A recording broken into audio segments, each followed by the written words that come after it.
देखिए हज 21 की तैयारियां हमने शुरू कर दी हैं। हज कमेटी है, उसके अलावा मिनिस्ट्री ऑफ सिविल एविएशन है, एक्सटर्नल अफेयर मिनिस्ट्री है और भी जो संस्थाएं इसमें जुड़ती हैं। और मुझे इस बात की खुशी है कि हमारे भारत पहला देश होगा जो कि डिजिटल हज 100% डिजिटल हज की व्यवस्था की है। और पिछली बार कोरोना पेंडेमिक के चलते हज नहीं हो पाया, हज 2020। इस बार हमने पूरी तैयारियां कंप्लीट की हैं। उसके साथ ही साथ समाज के सभी वर्गों की तरह जो हज यात्री जाएंगे उनको कोरोना की वैक्सीन लगाने की व्यवस्था भी हेल्थ मिनिस्ट्री के साथ बातचीत हो रही है और वो करी जाएगी। आपको मालूम है कि सऊदी अरब की सरकार के साथ जिस तरह से तमाम देशों के से प्रधानमंत्री नरेंद्र मोदी जी के बहुत ही मधुर और बहुत ही प्रगाढ़ रिश्ते हैं, उसी तरह से सऊदी अरब की सरकार के साथ भी है। और इसीलिए हम जो भी कोरोना पैंडेमिक के दौरान जो भी उनका प्रोटोकॉल, जो भी उनके दिशा निर्देश हैं, उनको भी हम मानेंगे और भारत सरकार के जो भी इस संबंध में दिशा निर्देश हैं उसके तहत हम कार्रवाई कर रहे हैं। अब तक जो है वो हज़ारों एप्लीकेशंस आ चुकी हैं और खुशी की बात यह है कि उन एप्लीकेशंस में मोर देन 50% महिलाएं हैं और बिना महरम महिलाएं भी जा रही हैं। बिना सब्सिडी के हज हो रहा है। हमारे देश में जो सब्सिडी एक बहुत विवाद का केंद्र रहा करता था, बिना सब्सिडी के हज हो रहा है और रिकॉर्ड 2 लाख पिछली बार प्रधानमंत्री नरेंद्र मोदी जी और सऊदी अरब सरकार के मजबूत रिश्तों के चलते रिकॉर्ड भारत से 2 लाख लोग हज यात्रा पर जा चुके हैं। आने वाले दिनों में हम उसकी पूरी तैयारियां कर रहे हैं और बायलैटरल एग्रीमेंट भी जल्द ही सऊदी अरब की सरकार और भारत सरकार के बीच में होगा। उसके बाद हम आगे की दिशा तय करेंगे। देखिए, पहली बात ये, वैक्सीन पर सियासी वैक्सीन चढ़ाने की कोशिश नहीं होनी चाहिए। अब ये जो सुपड़ा साहब सियासी सूरमा हैं, इनकी जो सन की सोच है उसका नतीजा है कि वैक्सीन पर भी ये सियासी वैक्सीन लगाने की कोशिश कर रहे हैं। अरे भैया, आप बीजेपी पर विश्वास मत करो, देश के वैज्ञानिकों के परिश्रम के परिणाम पर विश्वास करो। बीजेपी पे तो जनता बार बार विश्वास कर दिखा चुकी है। उसके लिए आपके प्रमाण पत्र की ज़रूरत नहीं है, इस सुपड़ा साहब सियासी सूरमाओं की ज़रूरत नहीं है प्रमाण पत्र की।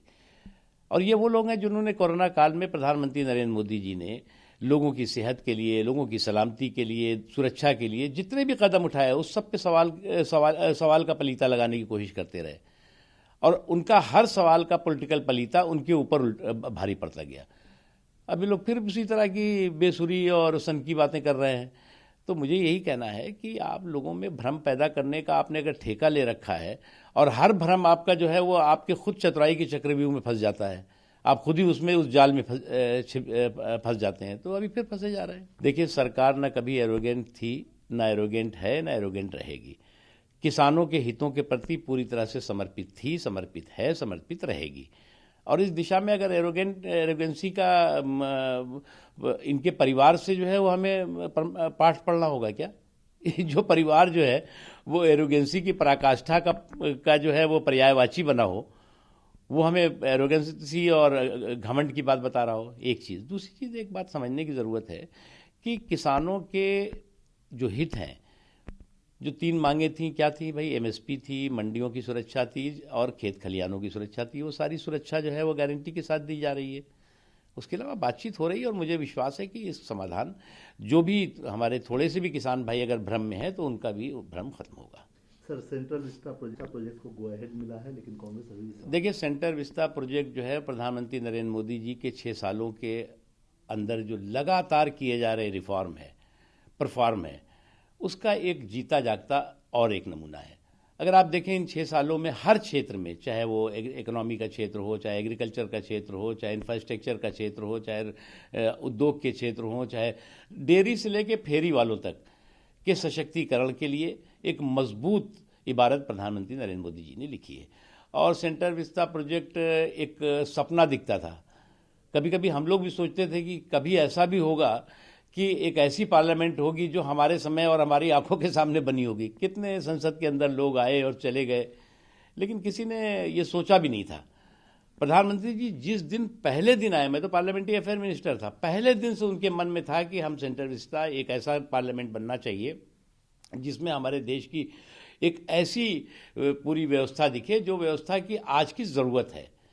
दुनिया में आप कहीं भी जाइए, अलग अलग तरह के पार्लियामेंट और पार्लियामेंट्री सिस्टम है, हमारे भी सिस्टम अलग है, लेकिन जो बिल्डिंग है वो उसमें हमारी सुगंध दिखाई पड़े और हमारे जो ज़रूरत के मुताबिक हो, वो मुझे लगता है ये सेंट्रल विस्टा प्रोजेक्ट करने वाला है। सर एक सवाल और एक कहा था, उसमें उन्होंने कहा कि प्रधानमंत्री मोदी ने अचीव किया है प्राइम मिनिस्टर की कुर्सी, उनको गिफ्ट में नहीं मिला है।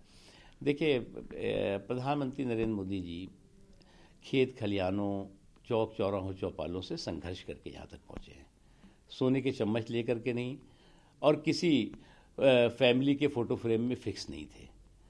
वो जो है वो उन्होंने बहुत संघर्ष किया और उनको ज़मीन की हकीकत और का एहसास है। और इसीलिए अगर आप देखें इन 6 सालों में केंद्र सरकार में प्रधानमंत्री नरेंद्र मोदी जी का जो कार्यकाल है, वो देश के लोकतंत्र के इतिहास में स्वर्णिम अक्षरों में लिखा जाएगा, और इसीलिए ये बात सभी लोग कह रहे हैं।